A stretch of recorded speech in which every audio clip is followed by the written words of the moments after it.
في الفيديو ده هوريكم طريقتين لتشكيل الرغيف البيضاوي. بعفر ايدي كده دقيق، او بحط شويه دقيق جنبي كده اعفر فيهم ايدي كل شويه، تمام، واعمل كده اهو اهو. بوسع كده الرغيف بالراحه خالص خالص خالص، تمام. باخد الطرف ده بجيبه كده، تمام. بعمل كده عشان لو في اي فقاعات هواء كبيره ميبقاش الرغيف تبقى الفقاعات من جوه متجانسه. بالراحه خالص يعني، بصوا بصوابع، بصوا بالراحه خالص، مش بدوس، لا يعني دوب خبطات خفيفه، تمام. بعمل ايه بقى؟ بصوا، بشد كده، بعدين بعمل كده، اعمل كده راس كده، بعدين باخد الراس دي كده من هنا واعملها كده، وبعدين بكتف الرغيف كده كويس قوي. بصوا بصوا اه.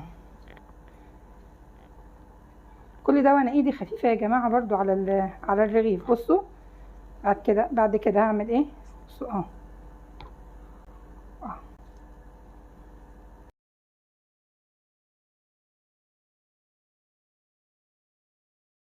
تمام. بعفر ايدي دقيق واقفل من هنا واقفل من ورا، تمام.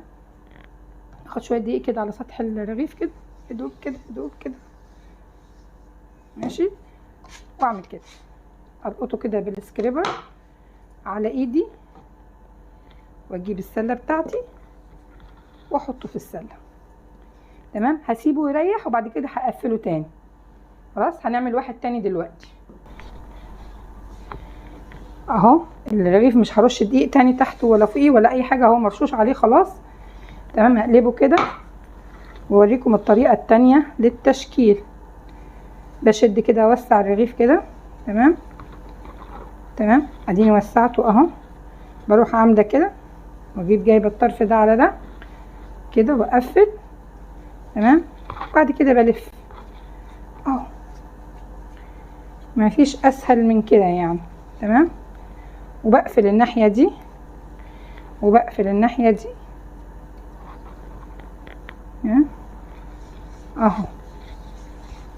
اجيب السله بتاعتي وارش دقيق